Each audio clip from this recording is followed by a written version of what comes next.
a person with intellectual disability, part of the self-advocacy movement. And I would like to ask her again 2 questions. Question number 1 is, please provide views on the need to invest in self-advocates.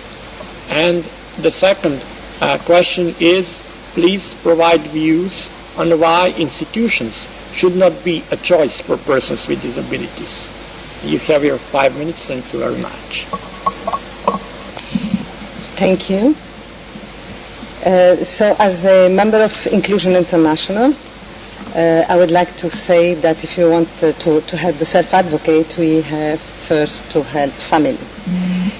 Because we know that the family is the first support for a person with intellectual disability, and around the world and across their lifespan, family provide the majority of support to person with intellectual disability.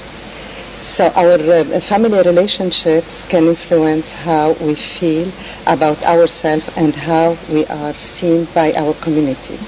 The way families support their children with intellectual disability can positively or negatively impact their self-esteem and influence the attitude of the community members.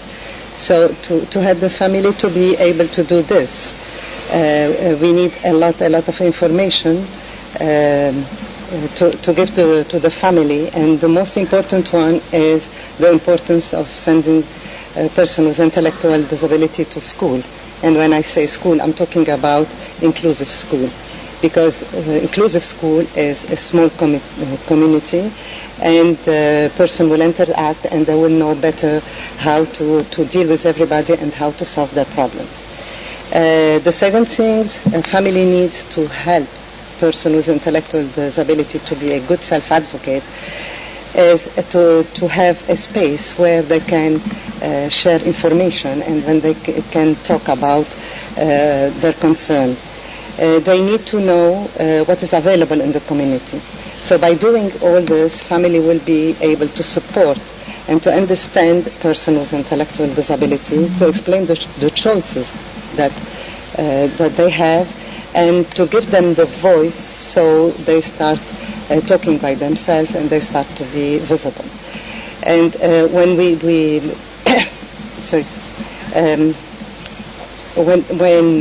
help the self-advocate to be strong, so they will be able to go and talk in public space. Now for the second question, I thought that the best way to answer is to give you what the self-advocates told us about institution. So they said in institution we don't have relation with people because usually institutions are very far and people are isolated inside the institution. So they don't know how to communicate with persons who are not in the institution, and they found very difficult after this to go and live with the family and interact with the family.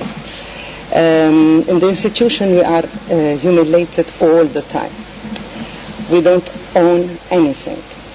We don't receive any education. We are abused. We are not protected. We had no privacy. Institutions are not a place to live. In the institution we don't have life. Thank you. Thank you very much, and thank you for keeping up with time excellently. My next